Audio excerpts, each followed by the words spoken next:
نیند سے جاگ کر اس نے بھرپور طریقے سے انگڑائی لی۔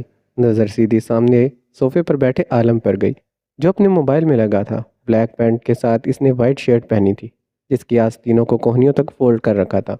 آئرا نے مسکراتے سے دیکھا۔ وہ اسے بتا نہیں سکتی تھی کہ وہ ان کپڑوں میں کتنا پیارا لگ رہا تھا۔ کل تو اس کی بے باک نظروں سے بچنے کے لیے کھانا کھاتے ہی وہ کمبل میں گھس گئی تھی، لیکن آج وہ اسے غور سے دیکھ رہی تھی اور بس دیکھے ہی جا رہی تھی۔ کیا بات ہے، بہت پیارا لگ رہا ہوں، جو نظریں ہی نہیں ہٹ رہی، اس نے نظریں موبائل پر جھکائے ہوئے کہا، جبکہ اس کے کہنے پر آئرا نے نظریں فوراً سے اس پر سے ہٹائی تھی۔ میں تو تمہیں نہیں دیکھ رہی تھی۔ اس کے کہنے پر عالم نے نظر اٹھا کر اسے دیکھا۔ گال کا ڈمپل نمایاں ہوا۔ میری نظریں چاروں طرف رہتی ہیں، ویسے کل سے تم مجھ سے نظریں کیوں چرا رہی ہو؟ میں تو نظریں نہیں چرا رہی۔ کل کی بات یاد کر کے اس کے گال پھر سے لال ہونے لگے۔ نہیں، تم چرا رہی ہو، اور اب تو لال بھی ہو رہی ہو۔ وہ تو تم تولیہ وہ تو تم نے تولیہ باندھا ہوا تھا جب تمہارا یہ حال ہو رہا تھا۔ عالم نے اسے گہری نظروں سے دیکھتے ہوئے باغی سے کہا، سوچو اگر تم نے بنا کچھ مت بولنا پلیز۔ چیختے ہوئے وہ دوبارہ سے کمبل میں گھس گئی، جس سے کمرے میں عالم کا قہقہا گونجا تھا۔ اس کے قریب آ کر اس نے آئرا پر سے کمبل اٹھایا۔ اچھا نہیں کہہ رہا کچھ، اٹھو۔ اچھا نہیں کہہ رہا کچھ، اٹھو، ناشتہ کرو، پھر ہم گھومنے چلتے ہیں۔ کمرے میں رہنے کا کیا فائدہ؟ بتاؤ کہاں جاؤ گی؟ وہ وہیں اس کے پاس بیٹھ گیا۔ فیصل مسجد۔ آئرا، فیصل مسجد یہاں نہیں ہے۔ مجھے پتہ ہے، میں بس دیکھنا چاہ رہی تھی کہ آپ کو پتہ ہے یا نہیں۔ اچھا تو پتہ چل گیا، اب بتاؤ کہاں جاؤ گی؟ مجھے نہیں پتہ، مجھے بس بادشاہی مسجد جانا ہے، باقی جہاں آپ کی مرضی ہم وہیں جائیں گے۔ اس کے کہنے پر عالم نے پیار بھری نظروں سے اسے دیکھا تھا۔ تم ایسے باتیں کرتی کتنی پیاری لگتی ہو۔ اس کے گال پر پیار کر کے وہ بیڈ سے اٹھ کر کھڑا ہوا۔ ایک بات پوچھو؟ ہاں پوچھو۔ آپ کو تکن نہیں ہو رہی؟ مطلب اتنی لمبی ڈرائیو کی ہے اور اس کے بعد باہر چلیں گے، اور پھر ابھی بھی بس چند گھنٹے کی نیند لی ہے۔ ہاں تھکن تو بہت ہو رہی ہے، لیکن کیا کروں، میری بیوی میری تھکن اتارتی ہی نہیں۔ اسے پٹڑی سے اترتے دیکھ کر وہ اٹھ کر واش روم میں فریش ہونے کے لیے بھاگ گئی تھی۔ وہ اس سے سیدھے جواب کی امید کیسے کر سکتی تھی؟ وہ عالم شاہ تھا جو سیدھی سی بات کو بھی اپنے مطلب کی طرف لے آتا تھا۔ کمرے میں داخل ہوتے ہی وہ کمرے میں جانے لگی جہاں وہ پہلے رہ رہی تھی، لیکن اس کے جانے سے پہلے ہی مرتضیٰ نے اس کی کلائی پکڑ لی۔ کہاں جا رہی ہو؟ کمرے میں۔ میرا کمرہ وہاں ہے۔ اس نے کچن کے برابر بنے کمرے کی طرف اشارہ کیا۔ لیکن میں اسی کمرے میں جاؤں گی جہاں میں پہلے رہ رہی تھی، جب تم میرے بنا رہ رہی تھی۔ اب تم سیدھی میرے ساتھ ہو، سیدھی اسی طرح کمرے میں چلی جاؤ۔ کوئی بحث نہیں، میں زبردستی کر سکتا ہوں، لیکن میں کرنا نہیں چاہتا، تو خاموشی سے وہاں چلی جاؤ۔ اس کے کہنے پر وہ غصے سے مرتضیٰ کے بتائے ہوئے کمرے میں چلی گئی۔ وہ خود بھی اس کے پیچھے ہی چلا گیا۔ میں نے کھانا آرڈر کر دیا تھا، آنے ہی والا ہوگا۔ تمہاری طبیعت ٹھیک ہے؟ میری طبیعت کو کیا ہوا ہے؟ کافی تھکی ہوئی لگ رہی ہو۔ نہیں میں ٹھیک ہوں، تمہیں میری فکر کرنے کی ضرورت نہیں ہے۔ اس کا انداز لٹ مار دینے والا تھا۔ اچھا تو کل کی تیاری کر لینا۔ کل کیا ہے؟ پریشا نے بھویں چکا کر اسے دیکھا تھا۔ کل ایک پارٹی ہے جہاں میرے سارے بزنس پارٹنر ہوں گے، اور مجھے اور میری مسز کو انوائٹ کیا ہے۔ میں کہیں نہیں جاؤں گی۔ مرتضیٰ کی کوئی بات ماننا اس کے لیے تو شاید ویسے بھی گناہ تھا، اسی لیے اس نے پہلی فرصت میں انکار کر دیا، جبکہ دوسری وجہ تھکن اور حرارت تھی۔ وہ خود ایک ڈاکٹر تھی، لیکن اپنا خیال وہ کبھی بھی نہیں رکھتی تھی۔ میں زبردستی نہیں کروں گا، تمہاری مرضی ہوگی تو تم جانا۔ تمہاری مرضی ہوگی تم جانا چاہو تو ٹھیک، نہیں جانا چاہو تو کوئی بڑی بات نہیں ہے، مسکراتے کہہ کر وہ باہر چلا گیا۔ جہاں ڈور بیل بج رہی تھی، اسے پتا تھا کہ اس کا آرڈر آ گیا ہے، اسے پتا تھا کہ اس کا آرڈر کیا ہوا کھانا ہی آیا ہوگا۔ آریان کے جاتے ہی اس نے سب سے پہلے ناشتہ کیا، کیونکہ بھوک سے اس کا برا حال تھا۔ وہ ناشتہ کر کے فارغ ہوئی جب دروازے پر دستک ہوئی۔ اس نے جا کر دیکھا وہاں ایک لڑکا کھڑا تھا، سر پر کیپ پہنے وہ اس کی طرف کچھ بڑھا رہا تھا۔ وہ کیا کہہ رہا تھا اس کے کچھ پلے نہیں پڑ رہا تھا، اسے بس اس کی ساری باتوں میں سے شاہ ہی سمجھ میں آیا تھا، جسے وہ یہ سمجھ گئی تھی کہ سامنے کھڑے شخص شاہ اس کے شوہر کو ہی کہہ رہا ہے، لیکن اس کے بے کہنے پر اسے اچھا خاصا غصہ آیا تھا۔ وہ بھلا کیسے اس کے شوہر کو بے کہہ سکتا تھا؟ اس لڑکے کے جانے کے بعد اس نے وہ باکس زور سے صوفے پر پھینکا۔ مجھے جواب دینا چاہیے تھا۔ وہ پتلی پتلی داڑھی مونچھوں والا شخص کیسے میرے شاہ کو بے کہہ رہا تھا؟ اور وہ تھا کون؟ یہ مجھے کیوں دے کر گیا؟ اوف کسوا، کتنی بدو ہو تم! وہ شاہ کہہ رہا تھا، یقیناً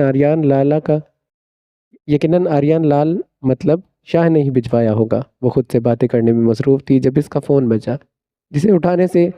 جسے اٹھاتے ہی اس نے سلام کیا اور پیار بھرے لہجے میں جواب ملا۔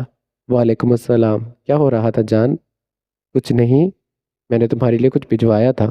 ہاں مجھے مل گیا ہے، لیکن آپ کو ایک بات بتاؤں، شاہ جو لڑکا آیا تھا نا وہ بہت بدتمیز تھا۔ کیوں، اس نے کچھ کہا ہے تمہیں؟ آریان کے ماتھے پر بل پڑے۔ نہیں، اس نے مجھے تو کچھ نہیں کہا، لیکن آپ کو بار بار بے بے بول رہا تھا۔ اس کے کہنے پر آریان کی ہنسی چھوٹی تھی۔ میری جان، ترکی میں بے سر کو کہتے ہیں۔ اس کے کہنے پر کسوہ تھوڑی سی شرمندہ ہوئی، لیکن پھر خود ہی اپنی شرمندگی کو بھگا دیا۔ اسے بھلا کیا پتہ ترکی میں کس چیز کو کیا کہتے ہیں۔ میں نے جو بھجوایا ہے اسے پہن کر میرے آنے سے پہلے تیار رہنا، ہم باہر جا رہے ہیں۔ وہ ایکسائٹیڈ ہو کر بولی۔ نہیں، تم بس میرے لیے تیار ہونا۔ ہم باہر نہیں جائیں گے تو میں ان کپڑوں کو گھر میں پہن کر کیا کروں گی؟ جب تم باکس کھول کر دیکھو گی تو اسے پہن کر باہر جانا بھی نہیں چاہو گی۔ میں تھوڑی دیر میں گھر پہنچ رہا ہوں، جب تک مجھے میری بیوی تیار چاہیے۔ اللہ حافظ۔ اس کے فون رکھتے ہی کسوہ نے اس باکس کو اٹھایا اور جلدی سے اسے کھولا، لیکن اسے کھولتے ہی اس کی ساری خوشی ختم ہو چکی تھی۔ بادشاہی مسجد پاکستان کے دوسرے نمبر کی سب سے بڑی مسجد ہے۔ مسجد میں داخل ہوتے ہی اس نے عالم کی طرف دیکھتے کہا، اور آپ کو پتہ ہے اس کا پورا نام کیا ہے؟ ہاں، بادشاہی مسجد؟ نہیں، اس کا پورا نام مسجد عبدالظفر محی الدین محمد عالمگیر بادشاہ غازی ہے۔ یہ بات میرے لیے نہیں ہے، تمہیں کیسے پتا؟ میں نے پڑھا ہے۔ اور تمہیں اتنا لمبا نام یاد بھی رہ گیا؟ نہیں، میں بھول گئی تھی، ابھی انٹرنس گیٹ پر دیکھا تو یاد آیا۔ پتہ ہے آئرہ، کبھی کبھی مجھے لگتا ہے تمہارے ساتھ غلط ہوا تھا۔ اس کی بات پر آئرہ نے چہرہ اٹھا کر حیرت سے دیکھا۔ مطلب تم ایک پڑھی لکھی لڑکی ہو اور میں گاؤں کا عام سا 10ویں جماعت پاس بندہ، جس نے 10ویں جماعت میں بھی صرف نام کے نمبر جس نے 10ویں جماعت تک بھی صرف نام کے لیے پڑھا ہے۔ مجھے انگریزی کے چند لفظوں کے علاوہ کچھ نہیں آتا۔ میرا نہیں خیال تم میرے جیسے بندے کے لیے ہو۔ اچھا تو پھر چھوڑ دیں گے مجھے، آئرن نے شرارت سے کہا، لیکن اس کی یہ بات سامنے والے کے ماتھے پر بل ڈال چکی تھی۔ ہرگز نہیں، رہنا تو تم نے ہمیشہ میرے ساتھ ہی ہے۔ تو پھر یہ تقریر کس لیے؟ بس ایسے ہی دل میں بات آئی تو کہہ دی۔ آئرن نے پیار سے اپنے مچھڑ شوہر کو دیکھا اور اپنے دونوں ہاتھوں میں اس کے ہاتھ پکڑ لیے۔ عالم، زندگی میں پڑھائی کے علاوہ بھی بہت کچھ ہوتا ہے۔ ضروری نہیں آپ پڑھے لکھے نہیں تو آپ اچھے بھی نہیں۔ میں نے بہت سے ایسے لوگوں کو دیکھا ہے جو بہت پڑھے لکھے ہیں، لیکن ان میں شعور نام کی چیز نہیں ہے۔ آپ ایسے نہیں ہو۔ آپ کو پڑھنے کا شوق نہیں تھا، اسی لیے نہیں پڑھائی کی۔ یہ کوئی اتنی بڑی بات نہیں ہے۔ میرے لیے اہم یہ ہے کہ آپ نے میری مرضی کو اہمیت دی، مجھے وقت دیا۔ میں آپ کے اتنے قریب رہتی ہوں، لیکن پھر بھی آپ کبھی نہیں بہکے۔ تو میں اب تمہیں برا نہیں لگتا؟ نہیں، بس آپ کی مونچھیں بری لگتی ہیں۔ ہاں، مجھے پہلے آپ برے لگتے تھے، بہت برے۔ آپ مجھے زبردستی یہاں لے کر آئے، بابا کے کہنے پر میں مجبوراً اس شادی کے لیے راضی ہوئی تھی۔ یہ رشتہ میرے لیے ایک بوجھ جیسا تھا، لیکن اب نہیں ہے۔ اب میں دل سے اس رشتے کو نبھانا چاہتی ہوں۔ مطلب تم نے مجھے قبول کر لیا؟ اس نے آئرہ کو اپنے قریب کیا۔ جب قبول کروں گی تو بتا دوں گی، اس کی ضرورت نہیں ہے۔ تم نے دیکھا ہے میں تمہارے لیے سوٹ لایا تھا۔ ہاں، تو جب تم اس رشتے کو نبھانے کے لیے راضی ہو جاؤ تو اسے پہن لینا۔ میں تمہاری مرضی جان لوں گا۔ اس کا ہاتھ پکڑ کر وہ اسے اندر گیٹ کی طرف لے کر جانے لگا۔ ایک اور بات، کیا تم مجھے تھوڑی بہت انگریزی سکھا سکتی ہو؟ اس نے جھجکتے ہوئے کہا۔ اس میں جھجکنے کی کیا بات ہے؟ بالکل، میں آپ کو سکھا دوں گی۔ اس کے کہنے پر عالم نے اس کے ہاتھ کی پشت پر اپنے لب رکھے۔ اس کی اس حرکت پر آئرہ نے جلدی سے اپنا ہاتھ اسے چھڑوانا چاہا، لیکن وہ اسی طرح اس کا ہاتھ پکڑے کھڑا رہا۔ عالم، میرا ہاتھ چھوڑے، کوئی دیکھ لے گا۔ مجھے پرواہ نہیں ہے، لاپرواہی سے کہتے اس نے اس کا ہاتھ مزید سختی سے پکڑ لیا۔ گھر آ کر اسے وہی منظر ملا جس کی اسے توقع تھی۔ تم یہاں کیا کر رہی ہو؟ اچانک اپنے پیچھے کسی مرد کی مردانہ آواز سن کر اس نے ڈر کر پیچھے دیکھا۔ آپ نے تو مجھے ڈرا ہی دیا تھا۔ تم یہاں کیا کر رہی ہو کسوہ؟ میں آپ کے لیے کھانا بنا رہی تھی۔ آپ نے بس فلائٹ میں ہی کھانا کھایا تھا، رات کو بھی کچھ نہیں کھایا، صبح ناشتہ بھی نہیں کیا۔ میں نے کہا تھا تم تیار کیوں نہیں ہوئی؟ وہ آپ نے غلط چیز بھجوا دی تھی، اس نے نظریں جھکا کر کہا۔ نہیں، میں نے وہی چیزیں بھجوائی تھی جو تم نے پہننی تھی۔ میں نے وہی چیزیں بھجوائی تھی جو تم نے پہنی نہیں۔ چلو میں پہناتا ہوں۔ اس کا ہاتھ پکڑ کر آریان اسے اپنے ساتھ لے کر جانے لگا، جب کسوہ نے جلدی سے اپنا ہاتھ چھڑوایا، جس پر آریان نے گھور کر اسے دیکھا۔ آپ پہلے کھانا کھا لیں۔ وہ کھانے کی ڈش اٹھا کر ٹیبل کی طرف لے کر جانے لگی، لیکن آریان اس کے ہاتھ سے وہ ڈش لے چکا تھا۔ اس نے ڈش سلیب پر رکھی اور اس میں موجود کھانا نکالا اور اس کھانے کے چند والے لے کر کسوہ کو اپنے بازوؤں میں اٹھا کر کمرے میں لے کر جانے لگا۔ شام، مجھے نیچے اتاریں، کھانا تو کھا لیں۔ میں کھا چکا ہوں۔ نہیں، کوئی نہیں کھایا، بس جلدی جلدی چند والے منہ میں ڈال لیے۔ چپ کرو، مجھے تم پر پہلے ہی غصہ آ رہا ہے۔ جب میں نے کہا تھا تم تیار رہنا، تو کیوں نہیں ہوئی تم تیار؟ میں بھلا وہ کیسے پہن سکتی تھی؟ اس کے کہنے کے انداز پر آریان کو بے ساختہ ہنسی آئی۔ ہاں، تم اسے نہیں پہن سکتی ہو، لیکن میں تو پہنا سکتا ہوں نا۔ کمرے میں لا کر اس نے کسوہ کو نیچے اتارا۔ جو نائٹی اس نے بھیجی تھی وہ باکس سمیت بیڈ پر رکھی تھی۔ اس نے نائٹی اٹھا کر کسوہ کے ہاتھ تھام کر اسے اپنی جانب کھینچا اور اس کے گلے میں موجود دوپٹہ نکال کر پھینک دیا۔ یہ آپ کیا کر رہے ہیں؟ مجھے نہیں پہننی۔ لیکن مجھے تمہیں اس میں دیکھنا ہے، تو آپ خود پہن لیں، اس نے تب کر کہا، لیکن آریان نے بنا کوئی جواب دیے اس کے کندھے سے شرٹ سرکا کر وہاں اپنے لب رکھ دیے۔ اپنے شوہر کے ارادے دیکھ کر کسوہ نے جلدی سے اس کے ہاتھ سے نائٹی لی۔ میں خود پہن لوں گی، کپ کپاتے لہجے میں کہہ کر وہ تیزی سے واش روم میں بھاگ گئی تھی۔ کسوہ، تم کیا اندر پہاڑ توڑ رہی ہو؟ 15 منٹ کے بعد جب وہ باہر نہیں نکلی تو آریان نے جھنجھلا کر دروازے پر دستک دی۔ آ رہی ہوں، بس تھوڑی دیر، 2 منٹ میں باہر آؤ ورنہ میں اندر آ جاؤں گا۔ اس کے کہنے پر وہ گہرے گہرے سانس لیتی آہستہ سے دروازہ کھول کر باہر نکل آئی، کیونکہ اسے پتا تھا اگر وہ نہیں نکلی تو آریان اپنی بات پر عمل بھی کر لے گا۔ آریان کی نظریں اس پر پڑتے ہی پلٹنا بھول چکی تھی۔ سلک کی بلیک نائٹی اس کے گھٹنوں سے اوپر جا رہی تھی، کندھے پر باریک سی پٹی تھی اور اس کا چاندی جیسا وجود اس بلیک نائٹی میں دھمک رہا تھا۔ دھیرے دھیرے قدم بڑھاتا وہ اس کے قریب آیا، جو بالکل گھبرائی ہوئی سی نظریں جھکائے کھڑی تھی اور اس نائٹی کو کھینچ کر لمبا کرنے کی ناکام کوشش کر رہی تھی۔ اس کی کمر میں ہاتھ ڈال کر آریان نے اپنا چہرہ اس کے بالوں میں چھپایا۔ بہت خوبصورت لگ رہی ہو، اتنی کہ میں لفظوں میں بیان نہیں کر سکتا۔ آپ نے دیکھ لیا نا، تو اب مجھے چینج کرنے دیں۔ نہیں، پہلے مجھے بتانے تو دو کہ تم کتنی حسین لگ رہی ہو، گمبھیر لہجے میں کہہ کر اس نے کسوہ کے دل کے مقام پر اپنے لب رکھ دیے، جس پر اس نے سختی سے اپنی آنکھیں میچی۔ اس کے سرخ کال مزید سرخ ہو چکے تھے۔ اسے اپنی گود میں اٹھا کر آریان نے اسے بیڈ پر لٹایا اور اس کے لبوں پر جھک کر اس کے گھبراتے وجود کو خود میں سمیٹ لیا۔ اپنی کیفیت کو دیکھتے اس نے دوائی کھا لی تھی۔ سر میں درد کے ساتھ اسے بخار بھی ہو چکا تھا، جو اتنا زیادہ نہیں تھا، اسی لیے اسے کوئی فکر بھی نہیں تھی۔ دوا کھا کر وہ دوبارہ بیڈ پر لیٹ گئی۔ جب میسیج رنگ ٹون بجی، اس نے کروٹ لے کر دیکھا۔ وہ رنگ ٹون مرتضیٰ کے موبائل پر بجی تھی۔ اس نے ایک نظر واش روم کے بند دروازے کو دیکھا جہاں وہ بات لینے گیا تھا، اور پھر اس کا موبائل اٹھا کر دیکھنے لگی۔ موبائل کھولتے ہی اسے میسیج نظر آیا، جو جاسمین کی طرف سے آیا ہوا تھا، جہاں لکھا تھا "See you tonight at the party at 8 p.m. I am very excited to meet you, Sam." اس نے آنکھیں چھوٹی کر کے اس میسیج کو گھورا، جیسے میسیج کو نہیں سے کرنے والی لڑکی کو گھور رہی ہو۔ اس نے مجھے فورس نہیں کیا، ورنہ ہر بات میں مجھے فورس کرتا ہے۔ کہیں مجھے پارٹی کا کہہ کر جاسمین سے ملنے تو نہیں جا رہا؟ وہ خود سے بڑبڑاتے کہہ رہی تھی جب واش روم کا دروازہ کھلا۔ اس نے نظر اٹھا کر اسے دیکھا، جہاں اس کے ڈارک بلو جینز کے ساتھ سمپل سی وائٹ کلر کی ٹی شرٹ پہنی تھی۔ گیلے بال ماتھے پر بکھرے تھے، جبکہ پیچھے گردن سے لے کر دونوں کندھوں پر تولیہ ڈالا تھا۔ کیا ہوا ہے؟ کسی کا فون آیا تھا؟ اس کے ہاتھ میں اپنا فون دیکھ کر اس نے پوچھا۔ ہاں، کسی جاسمین کا میسیج آیا تھا، اس نے جاسمین کو کھینچ کر کہا۔ اچھا لاؤ دکھاؤ۔ اس نے نوٹ کیا تھا کہ جاسمین کا نام لیتے ہی مرتضیٰ کے چہرے پر مسکراہٹ بکھر گئی۔ نہیں دکھا رہی، میرے خیال سے اس نے غلط جگہ پر میسیج کر دیا ہے۔ میں نے میسیج پڑھا تھا، اس میں سیم لکھا ہوا تھا۔ اس نے میرا نام نہیں لیا، اسے میرا نام نہیں لیا جاتا۔ وہ کہتی ہے میرا نام بہت مشکل ہے، اس لیے وہ مجھے سیم بلاتی ہے۔ اس کے ہاتھ سے اپنا موبائل لے کر وہ کمرے سے باہر جانے لگا، لیکن پھر مڑ کر پریشے کو دیکھا۔ کراچی ہی صحیح ہنی مون پر تو آئے ہیں، تو کل تمہیں گھمانے لے کر چلوں گا جہاں تم چاہو، اپنی بات کہہ کر وہ کمرے سے چلا گیا، جبکہ وہ تو بس حیرت سے دیکھے جا رہی تھی۔ اسے اب مرتضیٰ کی آواز آ رہی تھی، جو یقیناً فون پر کسی سے بات کر رہا تھا، اور اسے پتا تھا کہ وہ فون پر اس جاسمین سے ہی بات کر رہا ہوگا۔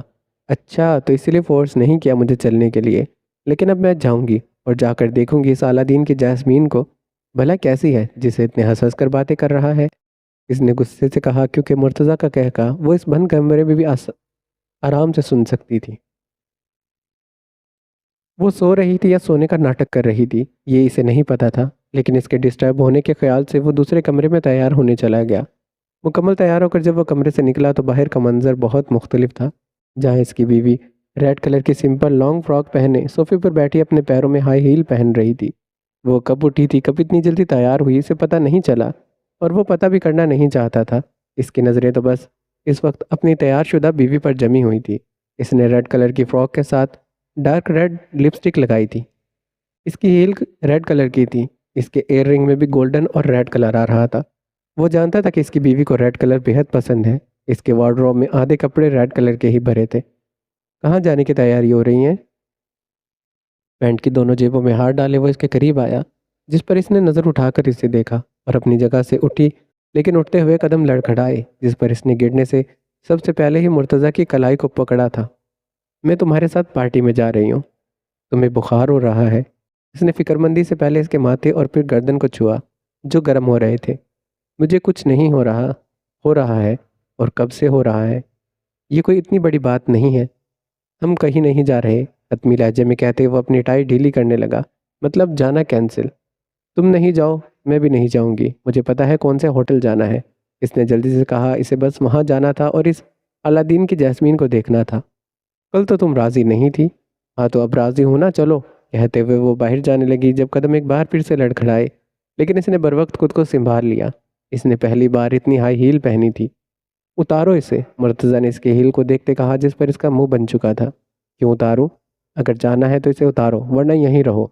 اس کے کہنے پر پریشا نے منہ بنایا، اپنی ہیل اتاری اور کمرے میں چینج کرنے چلی گئی۔ 2 منٹ میں ہی اس کی واپسی ہوئی۔ اب اس نے ریڈ کلر کی نازک سی سلیپر پہنی تھی جس پر لگے چھوٹے چھوٹے سفید موتی چمک رہے تھے۔ وہ اسے سب سے ملوا رہا تھا اور یہاں کے لوگ اسے مسز شاہ کہہ کر جو عزت دے رہے تھے، اسے لگ رہا تھا کہ اتنی عزت تو شاید اسے کبھی اپنے گھر پر بھی نہیں ملی۔ جس جاسمین کے لیے وہ آئی تھی اس سے بھی مل چکی تھی۔ وہ ایک شادی شدہ عورت تھی جو کہ مرتضیٰ کی بہت اچھی دوست تھی۔ اس نے اپنے آپ کو ملامت کیا، وہ جیسا سوچ رہی تھی ایسا کچھ بھی نہیں تھا۔ جاسمین اسے کافی خوش دلی سے ملی۔ اس میں کوئی شک نہیں تھا کہ وہ گولڈن بالوں والی جاسمین واقعی بہت خوبصورت تھی۔ وہ 30 سال کی تھی، یہ بات اسے مرتضیٰ نے بتائی، جس جان کر اسے بہت حیرت ہوئی کیونکہ وہ 22-23 سے کم نہیں لگ رہی تھی۔ کھڑے کھڑے اس کی ٹانگیں درد کرنے لگی۔ اچھا تھا جو مرتضیٰ نے اسے ہیل نہیں پہننے دی تھی، ورنہ اس میں تو چلا بھی نہیں جانا تھا۔ وہ ایک طرف جا کر بیٹھی، بوریت سے برا حال تھا۔ ایسا لگ رہا تھا وقت کتنا رک رک کر چل رہا ہے، لیکن یہ بات وہ مرتضیٰ کو نہیں بتا سکتی تھی کیونکہ وہ زبردستی خود یہاں آئی تھی۔ اسے پتا تھا اس کے کہنے پر مرتضیٰ پارٹی چھوڑ کر اسے گھر لے جائے گا، لیکن وہ اپنی وجہ سے اس کی پارٹی خراب نہیں کرنا چاہتی تھی۔ اس نے مرتضیٰ کی طرف دیکھا جس کے ساتھ اب کوئی لڑکی کھڑی تھی۔ اس نے ساڑی پہنی تھی جس کے ہاف سلیوز تھی، بالوں کو جوڑا بنانے کے باعث پوری بیک نظر آ رہی تھی، اور وہاں سے ہنس کر مرتضیٰ کے کندھے پر بار بار ہاتھ رکھ لیتی تو کبھی وہ خود اس کا ہاتھ پکڑ لیتی جسے مسکراتے ہوئے وہ نامحسوس انداز میں چھڑوا لیتا۔ غصے سے اس نے اپنے چہرے کا رخ موڑ لیا۔ غصہ کس بات کا تھا اسے نہیں پتا تھا، شاید اس بات کا کہ کوئی غیر لڑکی اتنی بے تکلف ہو کر اس کے شوہر کے ساتھ کھڑی تھی اور وہ بار بار اسے چھو بھی رہی تھی۔ اسے نہیں پتا اس نے کبھی ایسے مرتضیٰ کو چھوا ہو۔ غلطی سے وہ اپنی جگہ سے اٹھی اور ہوٹل سے باہر چلی گئی۔ کہاں جانا تھا اسے نہیں پتا تھا، بس اسے گھٹن زدہ ماحول میں نہیں رہنا تھا۔ اس لڑکی کے جاتے ہی مرتضیٰ نے گہرا سانس لیا۔ اسے اس طرح کی لڑکیاں بالکل پسند نہیں تھی، لیکن وہ اسے برداشت کر رہا تھا صرف اس کے باپ کی وجہ سے، جن سے اس کے کافی اچھے تعلقات تھے، اور وہ یہ تعلقات اس فضول لڑکی کی وجہ سے خراب نہیں کر سکتا تھا۔ اس نے نظریں دوڑا کر اپنی بیوی کو تلاش کیا، لیکن اسے نہ پا کر اس کے ماتھے پر شکن نمودار ہوئی۔ اس نے مہمانوں کے بیچ ہر طرف اسے دیکھا، لیکن وہ اسے نظر نہیں آئی، اور یہ بات اسے کافی پریشان کر رہی تھی۔ بنا کچھ سوچے وہ باہر کی طرف گیا جہاں تیز بارش ہو رہی تھی۔ وہ باہر کیوں گئی ہوگی، اور وہ بھی اتنی تیز بارش میں؟ اس نے خود کو تسلی دی شاید وہ اندر ہی ہو، اسی لیے اس نے اندر جا کر دوبارہ سے اسے تلاش کیا، لیکن اسے نہیں ملنا تھا کیونکہ وہ وہاں تھی ہی نہیں، اور وہ واپس باہر کی طرف بھاگا۔ کیا یہاں سے کوئی لڑکی گئی تھی؟ اس نے ریڈ فراک پہنی ہوئی تھی۔ جی سر، 2 گئی تھی، ایک نے ریڈ فراک پہنی تھی اور دوسری نے ریڈ ساڑی۔ جس نے ریڈ فراک پہنی تھی وہ کس طرف گئی ہے؟ اس نے بے چینی سے پوچھا، جس پر گارڈ نے اسے اشارہ کر کے بتایا کہ وہ لڑکی کس طرف گئی ہے۔ اس کے اشارہ کرتے ہی وہ اپنی گاڑی نکال کر اس کی طرف گیا جہاں کا گارڈ نے اشارہ کیا تھا۔ تیز بارش میں وہ پوری بھیگ چکی تھی، بخار تو پہلے ہی تھا لیکن اب مزید بڑھ چکا تھا۔ اسے سردی لگ رہی تھی۔ اس نے اپنا دوپٹہ اچھے سے خود پر اوڑھا تاکہ سردی سے بچ سکے، لیکن یہ کوشش ناکام ٹھہری۔ گھر ہوٹل سے زیادہ دور نہیں تھا، اسی لیے ہوٹل سے نکلتے ہی وہ گھر کی طرف بڑھ گئی، لیکن اب جیسے ٹانگیں بے جان ہو رہی تھی۔ سردی اتنی لگ رہی تھی کہ مزید قدم اٹھانا بھی مشکل لگ رہا تھا، لیکن پھر بھی وہ اپنے قدم بڑھا رہی تھی۔ اسے احساس بھی نہیں ہوا کب ایک گاڑی اس کے قریب آئی۔ یہاں کیا کر رہی ہے بے وقوف لڑکی؟ دماغ درست ہے تمہارا؟ مرتضیٰ نے اسے کوہنی سے پکڑ کر اپنی جانب کھینچا۔ چلو میرے ساتھ، تم ہوٹل سے کیوں نکلی تھی؟ پتہ ہے نا تمہاری طبیعت ٹھیک نہیں ہے، پھر بھی اس بارش میں بھیگ رہی ہو۔ چھوڑو مجھے۔ اس نے اس کی گرفت سے نکلنے کی ایک کمزور کوشش کی، لیکن بنا اس کی سنے مرتضیٰ نے اسے گاڑی میں ڈالا اور خود آ کر ڈرائیونگ سیٹ پر بیٹھ گیا۔ خود ڈاکٹر ہو کر تم اپنا خیال نہیں رکھ سکتی، اس نے سختی سے اسے دیکھتے کہا، لیکن پھر چونک گیا۔ پری، اس نے اس کا گال تپتپایا، لیکن وہ ہوش میں نہیں تھی اور اس کی حالت مرتضیٰ کو پریشان کر چکی تھی۔ اس نے گاڑی تیزی سے اپنے گھر کی جانب بڑھائی۔ اس نے گھر کا لاک کھولا اور اپنی باہوں میں اٹھا کر اپنے کمرے میں لے آیا۔ جو پہلا کام اس نے کیا وہ ڈاکٹر کو فون تھا۔ ہیلو مرتضیٰ، کیسے ہو؟ فیروز پلیز گھر آؤ، میری وائف کو بہت تیز بخار ہے، تم اسے چیک کرو۔ میں اس وقت کراچی میں ہوں۔ میں نہیں آ سکتا مرتضیٰ، میں اس وقت کراچی میں نہیں ہوں۔ تو میں کیا کروں، ہاسپٹل لے جاؤں؟ اس نے پریشانی سے کہا۔ اس وقت اسے کیا کرنا چاہیے تھا کچھ سمجھ نہیں آ رہا تھا۔ نہیں، تمہارے گھر سے ہاسپٹل کافی دور ہے، کافی وقت لگ جائے گا۔ تو پھر میں کیا کروں؟ اسے میڈیسن دو اور گرمائش بھی۔ میں کیسے؟ یہ مجھے بتانے کی ضرورت نہیں ہے مرتضیٰ، فی الحال تم یہی کرو، ابھی کے ابھی یہی ایک طریقہ ہے، تم ابھی یہی کوشش کرو، اس کا بخار کم ہو جائے گا، ورنہ نہ بڑھے، مزید نہ بڑھے۔ میری بہن نے، میں سے فون کرتا ہوں، شاید وہ تمہاری کچھ مدد کر دے۔ اس کے فون رکھتے ہی اس نے اپنا ماتھا صحیح سے سہلایا اور بیڈ پر بخار میں تپتی اپنی بیوی کو دیکھا۔ بیڈ پر اس کے قریب بیٹھے مرتضیٰ نے اپنے ہاتھ کی پشت سے اس کا گال سہلایا اور گہری سانس لے کر اپنی جگہ سے اٹھ کر اس نے اپنی الماری سے اپنا نائٹ سوٹ نکالا اور واپس اس کے قریب آیا۔ اس نے کمرے کی لائٹ آف کی، لیکن پھر بھی باہر لگی لائٹ کی وجہ سے کھڑکی سے ہلکی سی روشنی آ رہی تھی، جس سے زیادہ کچھ نہ سہی لیکن بیڈ پر لیٹی پریشے کا چہرہ اور گردن دکھ رہے تھے، کیونکہ وہ روشنی سیدھا بیڈ پر پڑ رہی تھی۔ مرتضیٰ نے اپنی آنکھیں بند کی اور اس کے گیلے کپڑے تبدیل کیے۔ اس کے بعد آنکھیں کھول کر اسے دیکھا۔ اس کی شرٹ پریشے کے لیے کافی بڑی تھی۔ اس کی نظر سب سے پہلے پریشے کی گردن پر پڑی۔ آخر کب تک وہ ضبط کرتا؟ اس کے گیلے بالوں میں ہاتھ پھنسا کر وہ اس کے لبوں پر جھک گیا، لیکن جلدی ہی انہیں آزاد کر کے نرمی سے اس کی گردن پر اپنے لب رکھ کر پیچھے ہٹ گیا۔ اس نے تولیے سے اس کے گیلے بالوں کو خشک کیا اور مشکل سے ہی صحیح اسے میڈیسن کھلا دی۔ یہ بھی شکر تھا اس نے ہوٹل میں ہلکا پھلکا کھانا کھا لیا تھا۔ بارشیں پہلے سے کم ہو چکی تھی اور وہ ڈاکٹر بھی آ چکی تھی جو اس کا ٹریٹمنٹ کر کے وہاں سے چلی گئی۔ اسے اپنے کپڑوں کا خیال آیا، وہ وہی گیلے کپڑے پہنے گھوم رہا تھا۔ اس نے سب سے پہلے بیڈ شیٹ اتاری، کیونکہ پریشے کے گیلے کپڑوں کی وجہ سے وہ بھی گیلی ہو چکی تھی۔ پھر اپنے کپڑے چینج کیے اور اس کے پاس آ کر لیٹ گیا۔ اس نے اسے مضبوطی سے اپنی باہوں میں بھرا اور اس کے ماتھے پر اپنے لب رکھ کر دونوں پر کمبل ڈال لیا۔ اس کے قریب آتے ہی پریشا مزید اس کے قریب ہو گئی۔ مرتضیٰ کے وجود کی گرمائش سے اسے سکون مل رہا تھا۔ وہ اس وقت دوائیوں کے زیر اثر تھی۔ اسے اپنی باہوں میں بھرے وہ اپنی ہی سوچوں میں گم تھا۔ وہ جسے اپنا عشق سمجھتا تھا، آج احساس ہوا وہ عشق سے کہیں آگے جا چکی ہے۔ اس کی اس حالت میں یہ چند گھنٹے اس نے کس طرح سے گزارے ہیں، یہ صرف وہ خود جانتا تھا۔ اسے نہیں پتا تھا اس کی باہوں میں موجود یہ لڑکی اس کے لیے کیا ہے، بس یہ پتا تھا کہ اس کے بنا مرتضیٰ شاہ ادھورا ہے۔ نیند سے اٹھتے ہی اس نے پورے کمرے کو دیکھا۔ وہ اس وقت اپنے کمرے میں موجود تھی۔ اس نے رات کا منظر یاد کرنا چاہا، جب بس اتنا یاد تھا کہ وہ ہوٹل سے نکلی تھی اور بارش میں بھیگ رہی تھی۔ اس کے بعد کیا ہوا تھا؟ شاید کسی نے اس کا ہاتھ پکڑا تھا یا کچھ اور۔ ذہن پر زور ڈال کر وہ رات کا منظر یاد کرنے کی کوشش کرنے لگی، لیکن نگاہ تب ہی اپنے وجود پر مرتضیٰ کے کپڑوں پر گئی۔ پل بھر میں اس کا دل گھبرایا۔ اسے نہیں یاد تھا اس نے یہ سوٹ کب پہنا۔ وہ کشمکش میں مبتلا تھی جب باتھ روم کا دروازہ کھول کر مرتضیٰ باہر نکلا۔ اپنے گیلے بالوں سے وہ تولیے کو رگڑ رہا تھا۔ اسے دیکھتے ہی اس نے تولیہ صوفے پر پھینکا اور جا کر اس کے قریب بیٹھ گیا۔ کیسی طبیعت ہے تمہاری؟ رات کو کیا ہوا تھا؟ اس کا سوال نظر انداز کرتے اس نے گھبرائے لہجے میں کہا، رات کو؟ ہاں رات کو میں نے تمہارے کپڑے کیوں پہنے ہیں؟ تم اتنی ناسمجھ تو نہیں ہو، پھر بھی بتا دیتا ہوں کہ میں ایسا کچھ نہیں کرنا چاہتا تھا، لیکن تمہارا بخار بہت بڑھ گیا تھا۔ میں نے تو بس وہی کیا جو مجھے ڈاکٹر نے کرنے کے لیے کہا تھا۔ اس نے اپنی مسکراہٹ دبا کر معصومیت سے کہا، لیکن اس کی بات سن کر پریشے کا تو جیسے سانس ہی رک چکا تھا۔ تم جھوٹ بول رہے ہو، تم ایسا نہیں کر سکتے۔ آنسو اس کی آنکھوں سے تیزی سے بہنے لگے۔ تم ایسا نہیں کر سکتے، تم جھوٹ بول رہے ہو۔ وہ باقاعدہ تیز آواز میں رو رہی تھی۔ پری میری بات سنو۔ اس کے قریب آ کر مرتضیٰ نے کچھ کہنا چاہا، لیکن اپنے ہاتھ چلاتی وہ اسے خود سے دور کرنے لگی، جبکہ رونے میں اب اضافہ ہو چکا تھا۔ دور رہو مجھ سے، پلیز دور رہو تم۔ اس کے چیخنے پر مرتضیٰ نے سختی سے اس کے دونوں ہاتھ کمر سے لگا کر اسے اپنے بہت قریب کیا۔